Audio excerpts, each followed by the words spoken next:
सभी को जय मसीह की। प्रियो, आज हम लोग देखेंगे सृष्टिकर्ता परमेश्वर के विषय में कि परमेश्वर ने कैसे शुरू से सृष्टि की। मतलब एक किनार से शुरुआत के दिनों से परमेश्वर ने रचना की। आइए हम लोग देखेंगे उस वचनों को। आदि में परमेश्वर ने आकाश और पृथ्वी की सृष्टि की। पहला में क्या किया? परमेश्वर ने आकाश और पृथ्वी की सृष्टि की। और जब परमेश्वर ने कहा उजाला हो तो उजाला हो गया। और परमेश्वर ने उजाला को देखा कि अच्छा है, और परमेश्वर ने उजाला को अंधियारा से अलग किया। और परमेश्वर ने उजाले को दिन और अंधियारे को रात कहा। क्या कहा? परमेश्वर ने अंधियारे को उजाला, अंधियारे से उजाला को अलग किया, और परमेश्वर ने देखा कि अच्छा है। और इसी प्रकार से परमेश्वर ने अंधियारे को रात कहा और उजाले को दिन कहा। फिर आगे हम लोग देखेंगे। इसी तरह से फिर भोर होता है, फिर सांझ होता है, फिर सांझ होता है, फिर भोर होता है। उसी प्रकार से दूसरा दिन पहुंच जाता है। और फिर सांझ हुई, फिर भोर हुआ। इस प्रकार पहला दिन बीत जाता है, फिर दूसरा दिन में प्रवेश होता है। फिर परमेश्वर ने कहा जल के बीच ऐसा अंतर हो कि जल दो भाग में हो जाए। तब परमेश्वर ने अंतर बनाकर उसके नीचे के जल और उसके ऊपर के जल को अलग अलग किया। वैसे ही हो गया। क्या कहते हैं कि परमेश्वर पिता ने जल को अलग किया और ऐसे ही हो गया, और दो भाग में हो गया। और इसी प्रकार से सांझ हुई, फिर भोर हुआ। इसी प्रकार से दूसरा दिन बीत जाता है। फिर परमेश्वर ने कहा आकाश के नीचे का जल एक स्थान में इकट्ठा हो जाए और सूखी भूमि दिखाई दे, और वैसे ही हो गया। क्या कहता है कि परमेश्वर पिता ने जल को क्या किया? एक जगह इकट्ठा किया, और क्या कहा?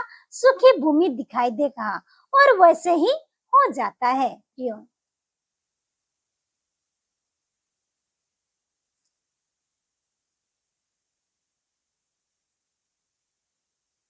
इकट्ठा हुआ उसको समुद्र कहा, और परमेश्वर ने देखा कि अच्छा है। फिर परमेश्वर ने कहा पृथ्वी हरी घास तथा बीज वाले छोटे छोटे पेड़ फलदायी वृक्ष के जिनके बीच में एक एक जाति के अनुसार है पृथ्वी पर उगे। क्या किया कि परमेश्वर ने देखा कि जो अ, समुद्र से जो पृथ्वी को अलग किया, सूखी भूमि को अलग किया, देखा अच्छा है। और तो उसके ऊपर में क्या किया? अनेक प्रकार के वृक्ष उगे, पेड़ पौधे छोटे बड़े नाना प्रकार के उगे, और उसमें फलदायी वृक्ष भी हो गए, और उसमें सब प्रकार के वृक्ष हुए।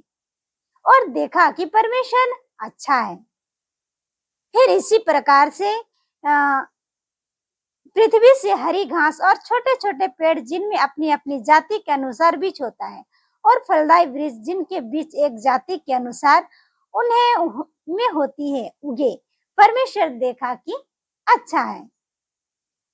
इसी प्रकार से फिर भोर हुआ, फिर सांझ हुआ, फिर तीसरा दिन हो जाता है। फिर हम लोग देखते हैं कि परमेश्वर ने क्या किया? पृथ्वी पहले क्या था? सुनसान और बिंडोल था। प्रियो, इस पृथ्वी में कोई नहीं था। पूरे समुद्र जल ही जल भरा हुआ था पूरा चारों ओर, और इसके अंदर में सिर्फ परमेश्वर का आत्मा अंधियारा में मंडलाता था। बताती है उत्पत्ति 1:1-2 में कि पृथ्वी बिंडोल और सुनसान पड़ी थी, और गहरे जल के ऊपर अंधियारा था, और परमेश्वर का आत्मा जल के ऊपर मंडलाता था। प्रत्येक वस्तु जिसमें आप और मैं आते हैं उसका एक आरंभ और अंत है। हमारा जन्म हुआ, हम संसार में रहते हैं, हम मरे जाते हैं, परंतु परमेश्वर का ना कोई आरंभ है और ना कोई अंत। क्या है? हम मनुष्य हैं, हम पृथ्वी पे जन्म लेते हैं, और जन्म होने के बाद में मर जाते हैं। पर परमेश्वर का ना शुरुआत है ना आखिरी है। बताती है वचन, ना हम उसका आरंभ है और ना अंत है। आरंभ मतलब ना शुरुआत है और ना अंत है, ना शुरू है ना आखिरी है। सिंपल भाषा में, ना शुरू है ना आखिरी है, कुछ नहीं है परमेश्वर। और परमेश्वर ने इस सब को देखा कि सब चीज अच्छा है। पृथ्वी बिंडोल और सुनसान पड़ी थी और गहरे जल के ऊपर अंधियारा था और परमेश्वर का आत्मा जल के ऊपर मंडराता था। किसके ऊपर? जल के ऊपर मंडलाता था। परमेश्वर शून्य से भी रच कर सकता और कोई ऐसा नहीं कर सकता कि शून्य से समस्त संसार को बने में 6 दिन लगे। क्या क्या परमेश्वर ने छठा दिन में परमेश्वर ने पूरा पृथ्वी को, पूरे संसार को परमेश्वर ने सृष्टि की। इसीलिए तो कहते हैं सृष्टिकर्ता परमेश्वर ना।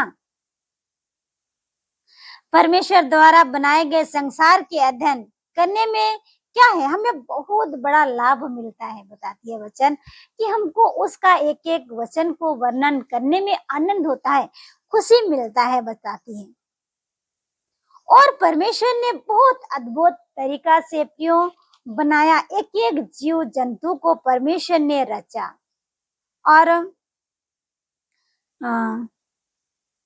परमेश्वर बहुत अद्भुत तरीका से रचा। छोटे छोटे कीड़े मकोड़े से लेके उड़ने वाले पंछी, अभी हम लोग क्या बोलते हैं, घरेलू पशु, जंगली पशु से लेके बहुत नाना प्रकार के पशु पंछी को भी परमेश्वर ने सृष्टि किया है। और मनुष्य को भी परमेश्वर ने रचा। इस वाला को हम लोग आगे भाग में हम लोग देखेंगे क्यों। और हम आप सबों को उत्साहित कर रहे हैं एक आनंद के लिए मार्गदर्शक वाला पुस्तक से, और इसमें बहुत सुंदर से सजा के लिखा हुआ है और इसी से आप सबों को हम उत्साहित करना चाह रहे हैं। और इसमें बहुत अच्छा वचन दिया हुआ है और जिसमें हम कहानी के माध्यम से हम जान पाते हैं कि परमेश्वर का वचन, बोला हुआ वचन कितना अद्भुत है। ना शुरू है ना आखिरी है, ना आरंभ है और ना अंत है। क्यों? परमेश्वर का वचन बहुत अद्भुत तरीका से है। सृष्टिकर्ता परमेश्वर है। परमेश्वर बहुत अद्भुत तरीका से कार्य करते, असंभव को संभव में बदलने वाला पिता है। और सृष्टिकर्ता परमेश्वर के विषय में हम लोग आज जाने और इस वचन के द्वारा और आप सबों को बहुत ढेर सारी आशीष मिली और आप सबों को बहुत बहुत धन्यवाद।